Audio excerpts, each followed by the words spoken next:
Hello students, welcome back to my YouTube channel. How are you.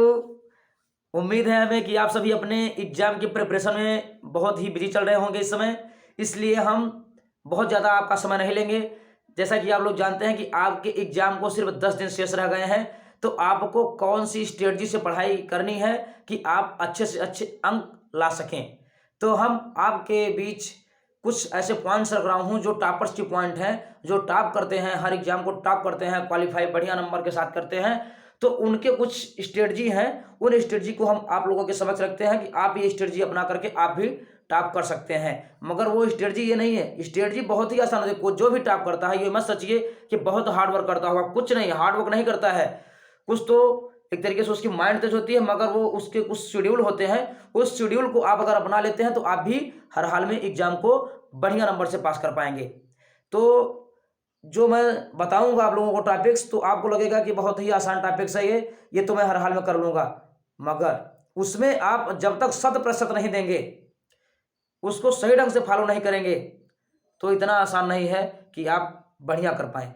तो जो मैं points बताने जा रहा हूं उसको आप ध्यान से सुनिएगा, हम आपका ज़्यादा समय नहीं लेंगे।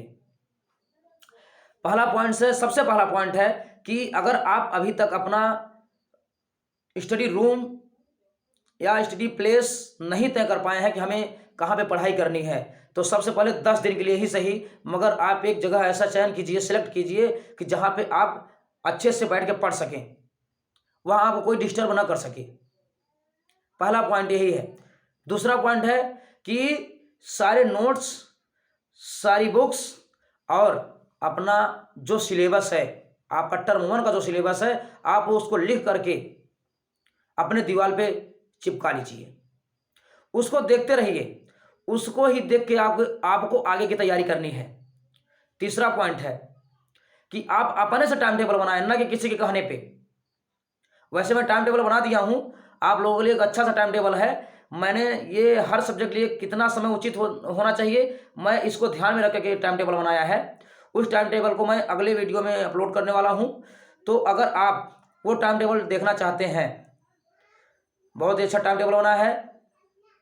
और उस टाइम टेबल से मुझे आशा है कि अगर आप उस टाइम टेबल को अपना के पढ़ाई करेंगे तो ज़रूर आप अच्छे अंक हासिल कर पाएंगे, क्योंकि उसमें सारे सब्जेक्ट को ध्यान में रखते हुए टाइम टेबल बनाया गया है। अभी के 10 दिन और जो गैपिंग है बीच बीच में एग्जाम में, उसको भी ध्यान में रख करके वो टाइम टेबल बनाया गया है। वो टाइम टेबल आपको सफलता निश्चित दिलाएगा।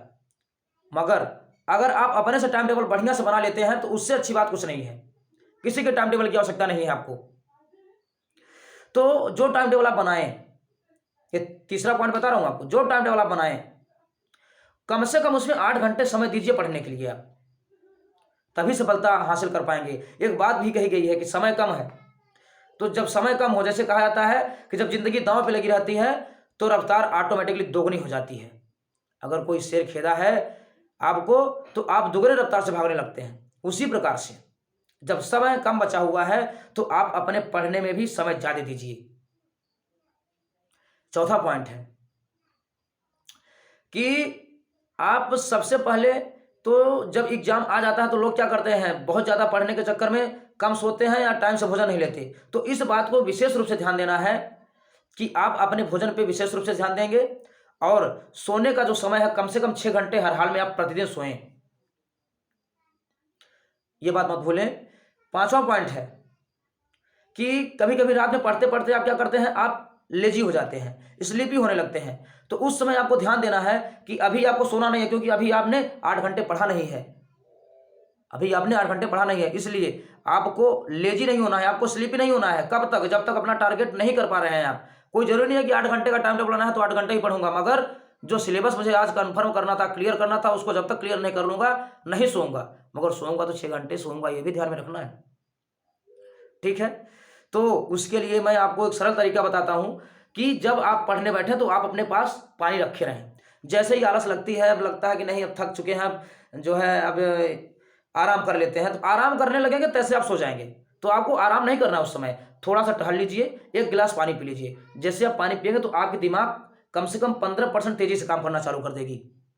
तो पानी पीजिए, थोड़ा सा टहल लीजिए, ऑटोमेटिकली आपकी आलस दूर होती है। अगर ऐसे में भी आलस नहीं दूर होती है तो एक मैं तरीका बता रहा हूँ, उस तरीका को अपना करके आप निश्चित देखिएगा कि आपकी आलस दूर होती है कि नहीं।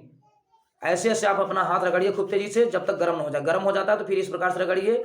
ऐसे रगड़ने के बाद आप ऐसे मुंह पे अपने फेरिए और फेरने के बाद इस प्रकार हाथ करिए और ऐसे हाथ करने के बाद जितना हो सकता है इतना उठाइए हाथ। उठाने के बाद फिर ऐसे करके झटक दीजिए, फिर ऐसे ऐसे कर लीजिए। देखिए अब मन में सोचिए कि हम एनर्जेटिक हो रहे हैं, ऑटोमेटिकली आपको एनर्जी मिलेगी।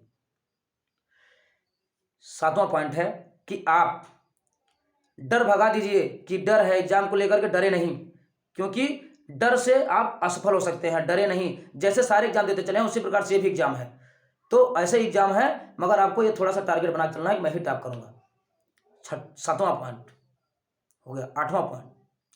8वां पॉइंट है कि आप अपने मन में बिलीव इन योर सेल्फ, आत्मविश्वास बनाए रखिए कि मैं ही करूंगा, क्योंकि कोई ना कोई तो टॉप करता है, तो क्यों ना मैं ही टॉप कर लूँ इस वर्ष।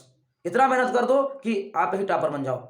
देखिए एक बात कही गई है, जुनून होना चाहिए कामयाबी की, जुनून होना चाहिए कामयाबी की, वरना सोच तो सब रखते हैं कामयाब होने के लिए, टॉपर होने के लिए सारे लोग सोच रखते हैं, मगर कुछ ही लोग टॉप कर पाते हैं। क्यों? क्योंकि कुछ लोग जुनूनी तरीके से तैयारी करते हैं। सनक हो जाती है उनको कि जब तक हम टॉप नहीं कर लेंगे, अच्छा से पढ़ाई नहीं कर लेंगे, तब तक हम पढ़ते रहेंगे। मेरा दावा है कि अगर आप इन सारे स्ट्रेटजी को अपना कर पढ़ते हैं तो हर हाल में आप टॉप करेंगे। ठीक है, मैं उम्मीद करता हूं कि आप इन सारी चीज़ों को फॉलो करेंगे और आप ही एग्जाम में इस वर्ष टॉप करेंगे। और टाइम टेबल अगर आपको देखना है तो मैं वीडियो अपलोड कर लूँगा, और उसको आप देखने के लिए मेरे चैनल को सब्सक्राइब करें। Thank you, best of luck. Exam की तैयारी में जुटे रहें, आप ही सफल होंगे।